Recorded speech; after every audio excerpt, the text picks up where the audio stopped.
शशि की सौतेली माँ ने उसकी शादी की तो बड़े घर में, लेकिन पति कोई काम न करता। आप ससुर जी के साथ काम पर क्यों नहीं जाते?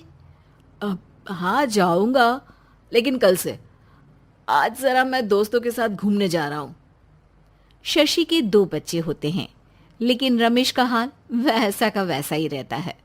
एक दिन, सुनिए ना, बच्चा रो रहा है, इसके दूध के लिए पैसे नहीं है।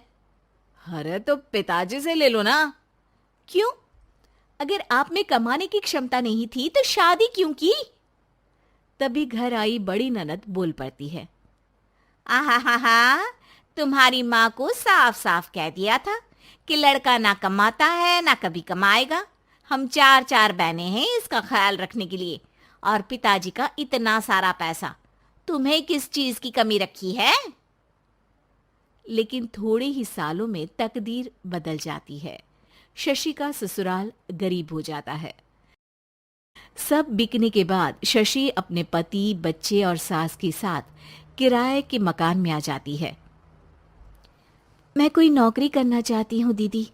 अरे इतने बड़े घर की बहू थी शशि, तुम नौकरी करोगी? नहीं नहीं नहीं नहीं। नहीं करूंगी तो घर कैसे चलेगा? बच्चों को भी तो पालना है ना। तभी शशि का भाई आ जाता है।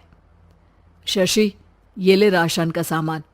किसी भी तरह की कोई भी जरूरत हो तो बताना। भाई, अब मैं नौकरी करूंगी। देख बहन, वैसे तो मैं तेरे साथ हूं, लेकिन हाँ, मैं ये भी चाहता हूं कि तू अपने पैरों पर खड़ी हो जा। शशि को एक प्ले स्कूल में छोटे बच्चों को संभालने की नौकरी मिल जाती है। एक दिन, शशि, मेरे स्कूल को अब तुम संभाल लो।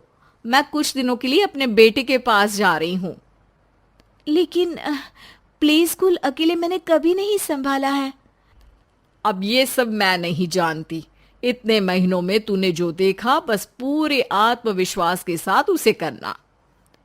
शशि नीलम के जाने के बाद पूरे 1 महीने उसका स्कूल अकेले संभालती है, और फिर एक दिन आता है जब वो अपना खुद का स्कूल भी खोल लेती है। वाह शशि, तुमने आज मेरा सर गर्व से ऊंचा कर दिया।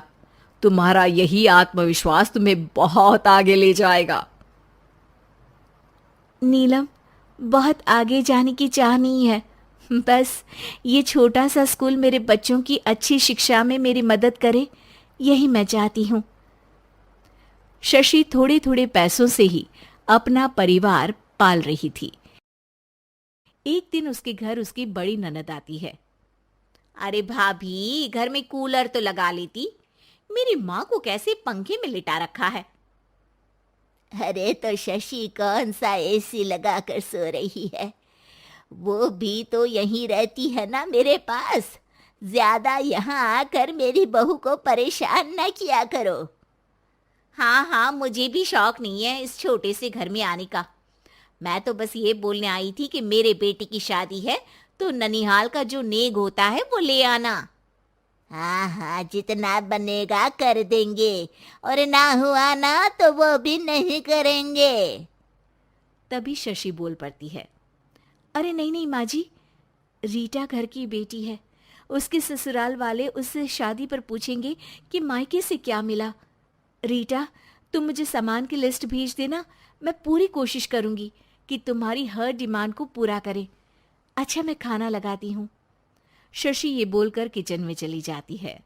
धीरे धीरे कर शशि किसी न किसी तरह अपनी सारी ननदों की डिमांड भी पूरी करती, बच्चों की ख्वाहिशें भी, और उनकी पढ़ाई के लिए पैसे जोड़ती। एक दिन जब शशि का बेटा 12वीं पास करके आता है। माँ, अब तुझे काम करने की जरूरत नहीं है। मैं अब कोई ना कोई नौकरी करके पढ़ाई भी साथ कर लिया करूंगा। शशि को लगता है कि बेटा और आगे पढ़ाई करे, लेकिन वक्त की मार के कारण वो बेटे को काम के लिए हाँ कर देती है। अब बेटा एक बैंक में चपरासी बन जाता है। है लड़का, देखने में तो बड़ा अच्छा है। अंग्रेजी भी पटर पटर बोलता है, फिर चपरासी क्यों? लड़का सारी बात मैनेजर को बता देता है। अच्छा, तो मैं तुझे एक मौका देता हूँ। तू यहाँ रहकर दूसरे डिपार्टमेंट का भी काम सीख। अगर तू किसी एक का भी काम अच्छे से सीख गया तो मैं तुझे यहाँ टेबल चेयर में बैठने वाली नौकरी दे दूंगा। लेकिन एक दिन शशि की ननद उसे फोन करती है। अरे भाभी, देखो मायका तो मेरा तुम लोगों से ही है। मैंने आपके बेटे और मेरे भतीजे प्रदीप के लिए यहाँ एक नौकरी देखी है, पूरे 5,000 मिलेंगे। वैसे करता ही क्या है, चपरासी ही तो है ना। कोई बात नहीं रीटा, मैं उसे इस शहर के बाहर नहीं भेजना चाहती हूँ। बाकी वो शाम को आएगा तो मैं पूछ लेती हूँ। वहीं प्रदीप मैनेजर की बात से खुश हो जाता है और मैनेजर के काम पर ही नज़र रखने लगता है। वो उनकी तरह के पेपर पढ़ता, काम करता और आने वाले लोगों की बातें सुनता। एक दिन बैंक में ऑडिट वाले आते हैं। ये गलत है, पूरी बैलेंस शीट नहीं मिल रही है, कहीं ना कहीं गड़बड़ है। ए मैनेजर, क्या करते हो? बैंक के पैसों का हिसाब सही नहीं है। मैनेजर के पसीने छूट जाते हैं। तभी प्रदीप वहां जाता है। अब क्या मैं ये बैलेंस शीट देख सकता हूँ? अरे बेटा मजाक नहीं, जाओ पानी लेकर आओ एक गिलास। प्रदीप मैनेजर को पानी लाकर देता है और फिर ऑडिटर से कहता है, देखिए सर, मैं आपको बता सकता हूँ कि कैसे बैलेंस शीट को आप लोग गलत तरीके से जोड़ रहे हैं। ऐसा बोलकर प्रदीप एक एक कर सारे डाउट क्लियर कर देता है। अरे हाँ, ये तो पॉइंट हमने देखे ही नहीं थे। गुड, कौन है ये बच्चा? तभी मैनेजर बोल पड़ता है, अब हमारे यहाँ अकाउंट में नया आया है। ऑडिटर के जाने के बाद, वाह प्रदीप, आज तो तुमने मेरी नौकरी बचा ली। और आपने भी तो मेरी नई नौकरी लगा दी, अकाउंटेंट की। बस फिर क्या था, प्रदीप ने एक बार जो सफलता की सीढ़ी चढ़ी, बस चढ़ता ही चला जाता है। फिर एक दिन शशि की ननद, अरे भाभी कैसी हो? घर को तो बड़ा ही सुंदर चमका रखा है। अरे बेटी, कैसे आना हुआ? तू तो इस छोटे से घर में आना भी नहीं चाहती थी, कोई खास काम है क्या? अब हाँ, वो माँ, मेरा जो मजला बेटा है ना, वो अकाउंट से पढ़ाई कर रहा है, तो प्रदीप से बोलकर उसकी भी कहीं अच्छी नौकरी लगा दो ना। सास और शशि समझ जाते हैं कि कैसे पैसे आते ही लोगों के बात करने के तरीके से लेकर रिश्ते निभाने तक में बदलाव आ जाता है। जी की बहू पिंकी को गप्पे मारने की बहुत आदत थी। वो जब भी किसी के बारे में बातें करती तो बड़े बड़े गप्पे फेंका करती। आसपास के सब लोगों को पता था कि पिंकी बहुत बड़ी गपोड़ी बाज है। लोग उसकी बात पर विश्वास नहीं किया करते थे, लेकिन हाँ, उसकी बातें सुन सुनकर हंसते बहुत थे। अरे बहू, पड़ोस वाली शर्मा जी है ना, उनकी बेटी का जन्मदिन है, तुम भी चली जाना। ठीक है मम्मी जी, ये तो बता दो गिफ्ट में लेकर क्या जाना है? अरे लेकर क्या जाना है, 250 का लिफाफा दे देना, बस काफी है। अरे मम्मी जी, अच्छा लगेगा क्या? पड़ोसी हैं हमारे, हमें कुछ बड़ा लेकर जाना चाहिए। अरे बहू, इतना काफी है। जानती हैं आप, मेरे मायके में जब पड़ोस में किसी की बर्थडे होती थी ना, तो मम्मी कुछ ना कुछ गोल्ड का ही देकर भेजती थी। पड़ोसी के बर्थडे में सोना? कैसी बातें करती हो। और नहीं तो क्या, आपकी तरह थोड़ी ना लिफाफा पकड़ा दिया। पिंकी शर्मा जी की बेटी के जन्मदिन में चली जाती है। अरे आज तो बड़ी सुंदर लग रही हो साड़ी में। जी मैं तो लहंगा पहनकर आने वाली थी, मम्मी जी नहीं मानी। अरे बेटा, बर्थडे पार्टी में तो साड़ी चल जाती है, मेरा मतलब कोई शादी थोड़ी ना है। कैसी बात कर रही हैं आप आंटी जी? मेरे मायके में तो छोटे छोटे फंक्शन भी हम लोग लहंगा बनवाते थे बुटीक से, डिजाइन करवाकर। चाहे पड़ोस में किसी का जन्मदिन हो, मेरी मम्मी हमेशा बुटीक से नया लहंगा डिजाइन करवाती थी। मैंने तो ऐसा कहीं नहीं देखा। ये तो तुमने आज बड़े कमाल की बात बताई। अरे जाने दीजिए, कोई बात नहीं। और बताइए, आपकी बेटी नजर नहीं आ रही? अरे भाभी, मैं यहाँ हूँ। ये देखिए मेरा ड्रेस कैसा लग रहा है? ठीक ही है, मतलब बर्थडे के हिसाब से थोड़ा हल्का है ना। अरे भाभी, इतना सुंदर गाउन पहना है मैंने। मैं ना शादी से पहले अपने बर्थडे पर हमेशा जरी वाला लहंगा पहना करती थी। यही मैं तुम्हारी मम्मी को भी बता रही थी। इसके बाद केक काटने का प्रोग्राम शुरू होता है। सब लोग इकट्ठे हो जाते हैं। शर्मा जी की बेटी का केक देखकर पिंकी से रहा नहीं जाता।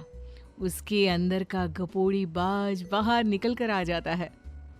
अरे इतना छोटा सा केक! अरे बेटा, मेहमानों के हिसाब से ही है, जितने लोग इतना बड़ा केक। आंटी जी, कम से कम 4 या 5 मंजिल वाला केक तो बनाना चाहिए था। आपकी बेटी का बर्थडे रोज रोज थोड़ी ना आता है। मेरे बर्थडे पर हमेशा पापा 4 केक बनवाते थे। सारे केक 4-4 मंजिल के होते थे।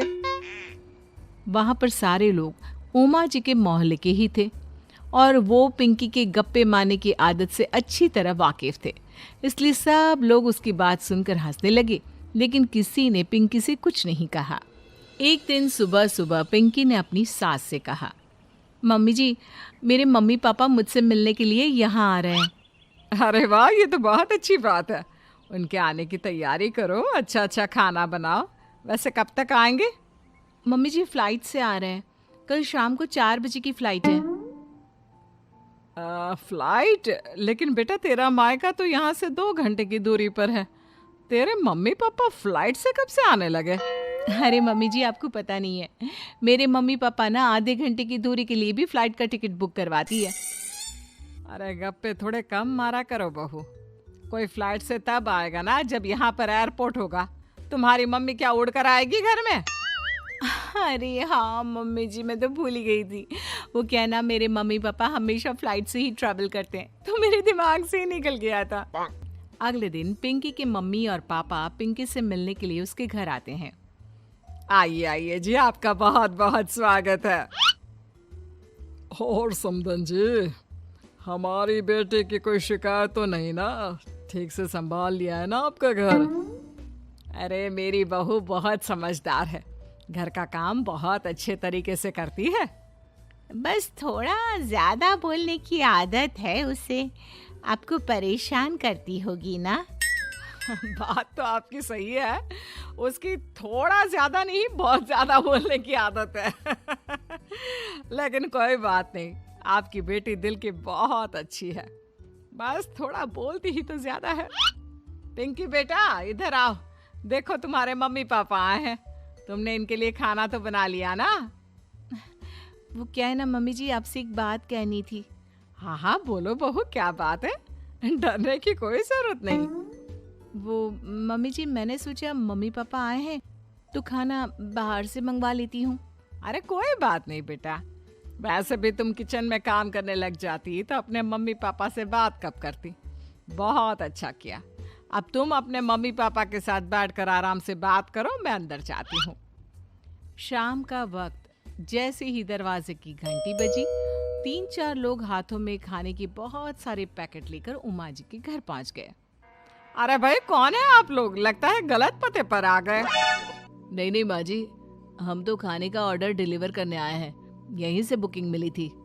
अरे नहीं नहीं, आपको कोई गलत फहमी हुई है। हमारे यहाँ तो 2 ही मेहमान आए हैं। आपके हाथ के पैकेट देखकर लगता है इसमें 50 लोगों का खाना है। माँ जी, आपने सही समझा, खाना तो इसमें 50 लोगों का ही है, क्योंकि हमें ऑर्डर यहीं से 50 लोगों का मिला है। अरे लेकिन इतना सारा खाना, कहीं मेरी बहू ने अपनी गप मारने की आदत के चलते ऐसा तो नहीं कर दिया? ये खाना आप रख लीजिए और हमें हमारे पैसे दे दीजिए।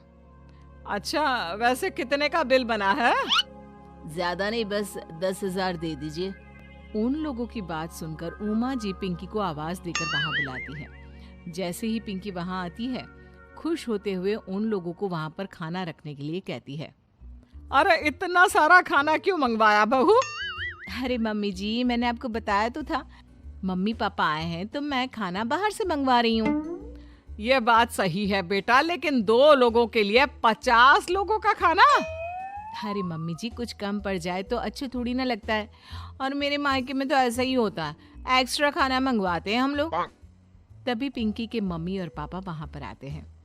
अरे बेटा, एक्स्ट्रा खाना मंगवाने का मतलब ये थोड़ी ना होता है कि 2 लोगों के खाने के लिए 50 लोगों का खाना मंगवा लो। और बेटा तुम्हारी गप मारने की आदत के चलते 10,000 का बिल आया है। तुम्हें नहीं लगता ये गलत है?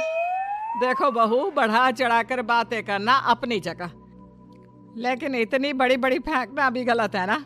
पहली बात तो इतने सारे पैसे लगे, और दूसरी बात खाना वेस्ट होगा। आप लोग ठीक कहते हैं। मैं आज के बाद अपनी इस आदत को कंट्रोल करने की कोशिश करूंगी और अब से गप थोड़ी कम मारा करूंगी। पिंकी की बात सुनकर सब लोग हंसने लगे।